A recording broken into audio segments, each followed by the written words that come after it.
Olá galera, sou a professora Aline aqui com vocês novamente para falar de projeto de vida e o nosso tema de hoje é emoções e relações interpessoais. Bora lá! Qual que é o nosso objetivo? Entender as relações interpessoais e as emoções na vida cotidiana, exercitando a paciência e a consideração ao outro. Então, aqui na nossa disciplina de projeto de vida, hoje a gente vai tentar entender melhor como funcionam as relações interpessoais e como a gente pode ser melhor nessas relações. Agora, pensando nas questões da paciência, da consideração ao outro e das nossas próprias emoções. Vamos refletir. Por que a gestão das nossas emoções é importante quando falamos sobre projeto de vida? O que é importante a gente estar bem com as nossas próprias emoções para conseguir elaborar um projeto para a nossa vida.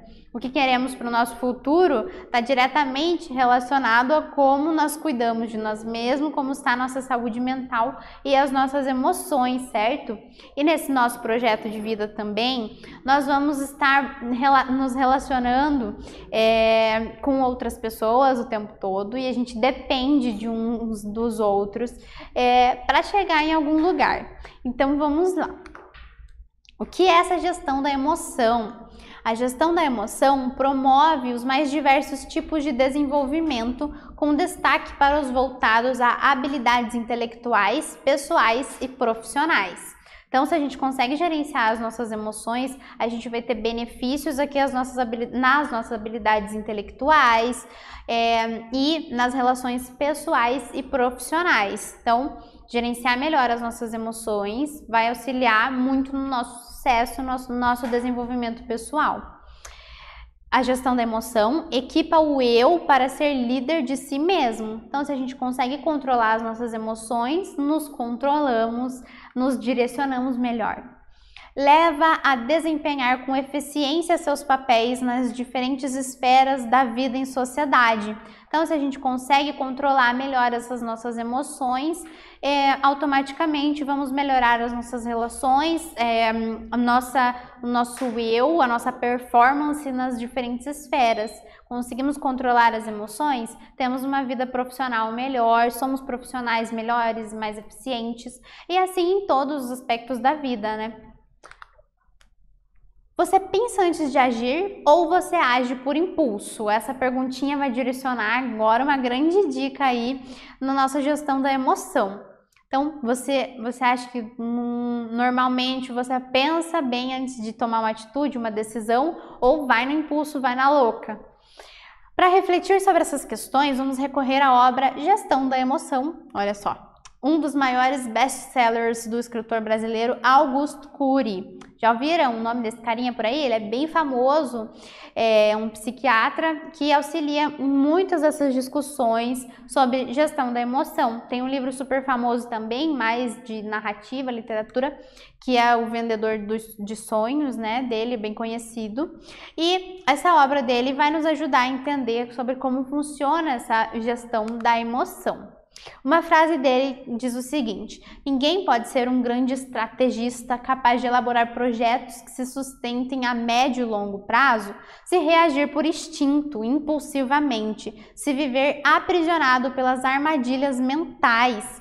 Então, nós não conseguimos elaborar um projeto, um objetivo e uma meta de vida, não conseguimos dar sequência e alcançar essas metas se a gente continuar agindo por impulso o tempo todo, se a gente não planejar e não seguir uma lógica, se a gente não pensar e refletir muito antes de tomar uma decisão, a gente vai cair nas nossas armadilhas mentais. Já ouviram esse termo?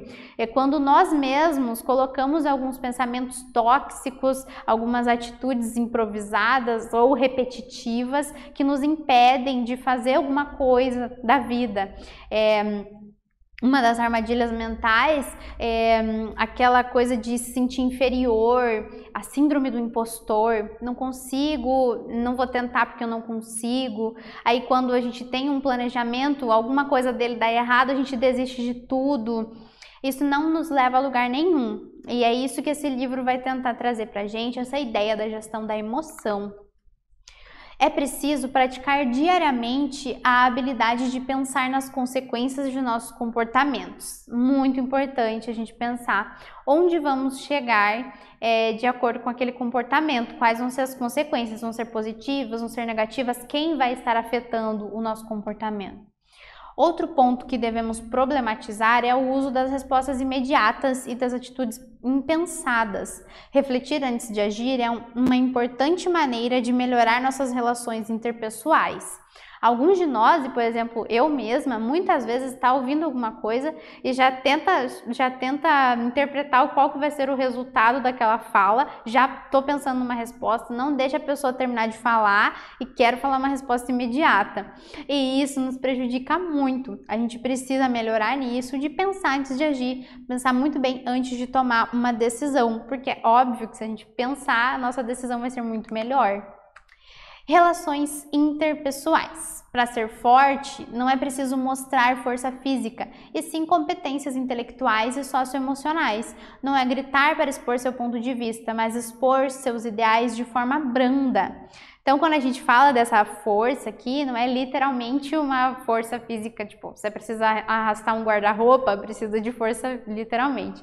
Mas na comunicação, no diálogo, nas relações interpessoais, o que é tentar mostrar ser forte é gritar para defender seu ponto de vista. E isso não é uma qualidade, uma questão que te mostra superior ou que sabe lidar com emoção, muito pelo contrário. Na verdade, o que demonstra que sabemos dialogar, que temos boas habilidades emocionais e sociais, são essas competências intelectuais e socioemocionais. Ser inteligente, uma competência socioemocional é a gente conseguir lidar com as nossas emoções e com a dos outros, e numa situação difícil, e isso é muito importante. Não é pressionar para subjugar os outros ou impor nossa opinião, mas dialogar para encontrar consensos e aprender uns com os outros. Então, muito mais eficaz seria se a gente não ficasse tentando mostrar que estamos certos, temos razão, mas sim tentar entender o ponto de vista de cada um e aí aprender uns com os outros, certo? A força produz bajuladores, a inteligência produz amigos, o poder cultiva servos, porém só o diálogo produz mentes livres. O que você tem cultivado? Qual dessas características você tem cultivado? Você quer se mostrar forte ou você quer ter uma mente livre, produzida através do diálogo? Assim facilita muito nosso aprendizado, nossas vivências, certo? Quem não gere a própria emoção asfixia as melhores e mais saudáveis características de sua personalidade. Então, se a gente não sufoca a nossa emoção, a gente consegue ter melhores e mais saudáveis características de nós mesmos. Então, nós mostramos melhor quem somos se a gente está controlando ali a nossa emoção. É preciso exercitar a paciência e a comunicação para fortalecer relações interpessoais. Para isso, considere a boa gestão do tempo na sua vida. Então agora a gente tem que entender que é preciso ter paciência e confiança para melhorar também essas nossas relações. E mais paciência, mais consideração, mais compreensão requer também mais tempo. Temos que gerenciar melhor essa questão do nosso tempo para um melhor convívio, compreender melhor os outros. Vamos de atividade. Por enquanto, descreva em seu caderno as principais características da gestão da emoção. Simples, vamos sintetizar o que a gente entendeu até agora sobre gestão da emoção.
vamos lá então. Vocês conseguiram resumir pra gente, relembrar o que falamos até então sobre gestão da emoção? Conferindo, a gestão da emoção auxilia a desenvolver habilidades intelectuais, profissionais e pessoais, impactando positivamente em nossas relações interpessoais e, consequentemente, em nosso projeto de vida. Então, a gestão da emoção aqui vai ser essa habilidade importante da gente refletir sobre o nosso comportamento, nossas atitudes, pensar antes de agir, não ser um impostor de nós mesmos, né? Não ter medo do que vai acontecer, não deixar de fazer as coisas por não acreditar em nós mesmos. Tudo isso é muito importante nessa gestão. Vamos refletir mais um pouquinho. Você é paciente com seus pais, irmãos, familiares e amigos? Você é paciente com a sua mãe, te cobrando o tempo todo? Você é paciente com seus amigos, toda hora chorando por causa do namoradinho, da namoradinha? Na vida, no geral, você costuma ser paciente? Você se comunica bem com eles, dedicando tempo e atenção? Tá dedicando tempo e atenção ou só quer ser ouvido, só quer atenção para você? Você demonstra sua força a partir do impulso ou da sua inteligência emocional? Como você lida com imprevistos e com planos que não dão certo? Esse é um aspecto muito importante e um grande problema que a gente tem, que é não saber lidar com a frustração. Como você tem lidado com isso? Tem tido paciência com você mesmo, entendido que é um processo natural, que existem outras formas de chegar onde você queria? Paciência é muito importante e a frustração é uma coisa que nos prejudica muito e que a gente tem que melhorar e saber lidar com ela. Não desistir de tudo porque alguma coisinha ali não deu certo. E vamos falar mais de paciência. Tenha paciência consigo mesmo. O amadurecimento acontece aos poucos e é um excelente investimento. Ouvir implica paciência, mente aberta e a vontade de compreender, qualidades supremas do caráter. É muito mais fácil agir de um modo grosseiro do que ficar dando conselhos de alto nível. Não queremos mais fácil, né? Queremos ser pessoas de caráter, que têm paciência. E a gente tem que ter paciência conosco e também com os outros. Mente aberta, vontade de conhecer, de compreender, tudo isso. Paciência é literalmente uma virtude e nossas convivências, nossas relações interpessoais vão melhorar grandemente se a gente for paciente. E junto com a paciência, outra coisa muito importante é a confiança. É a forma mais elevada de motivação humana. Então, se alguém confia no nosso trabalho, a gente tem segurança, a gente tem motivação. Outras pessoas vão confiar no nosso trabalho e vão se motivar a nos ajudar e etc. Ela traz à tona o que há de melhor nos seres humanos, mas exige tempo e paciência, né? E não elimina a necessidade de treinar e aprimorar as pessoas, de forma que sua competência possa fazer jus à confiança depositada. Então, o seu chefe confiou no seu trabalho, você vai se aprimorar cada vez mais para continuar garantindo essa confiança, isso é muito importante. E tenho certeza que vocês já ouviram por aí também que nos relacionamentos a confiança é a coisa mais importante de todas para ter um bom relacionamento. E vamos de atividade, tentando relacionar essas virtudes aí. Leia a letra da música Paciência, do cantor Lenine. Já ouviram? Essa é uma obra maravilhosa da nossa música brasileira. Mesmo quando tudo pede um pouco mais de alma, um pouco mais de calma, até quando o corpo pede um pouco mais de alma, a vida não para. Enquanto o tempo acelera e pede pressa, eu me recuso, faço a hora e vou na valsa. A vida é tão rara. Será que é o tempo que lhe falta para perceber? Será que temos esse tempo para perder? E quem quer saber, a vida é tão rara. Então, tecnologia aqui, se vocês quiserem ver o vídeo, apontem a câmera aqui para o QR Code, ou também digitem paciência lá no YouTube, vai dar tudo certo. É uma letra muito bonita, trazendo essa questão da paciência. Ela diz, a gente pede do mundo e o mundo pede de nós um pouco mais de paciência. E a gente tem um trecho aqui também. Faz algum tempo que venho me sentindo cansada, mentalmente exausta e sem pausas. Nunca foi tão necessário e urgente falarmos sobre isso. Sinto todas as pessoas à minha volta vivendo em um ritmo frenético. Ou seria exagerado? Estamos todos esgotados? E esse é um discurso que a gente tem ouvido muito no dia a dia, né? Todo mundo cansado, sem tempo para nada. Como anda a sua paciência? Agora sem a atividade. Tendo em ponto de partida a letra da música, esse trecho, como anda a sua paciência? Qual é a avaliação da gestão das suas emoções? Como melhorar aspectos que envolvem a relação entre você e as pessoas do seu convívio? Escreva um parágrafo em seu caderno, então, sobre essa gestão da emoção e a paciência.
Conseguiram, gente, fazer uma relação aí de como anda a sua gestão da emoção, escrever um pouco sobre isso?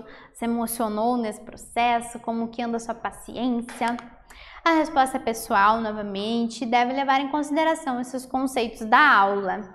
Tenho certeza que vocês compreenderam bem e retomando, nessa aula nós refletimos sobre as emoções e as relações interpessoais, enfatizando aspectos como a paciência e o gerenciamento das emoções. Então, essa foi a nossa aula para pensar um pouquinho sobre como a gente tem gerenciado nossas emoções e quais são as coisas importantes para a gente melhorar nisso. Espero que vocês tenham gostado, tenham paciência, uma boa semana a todos!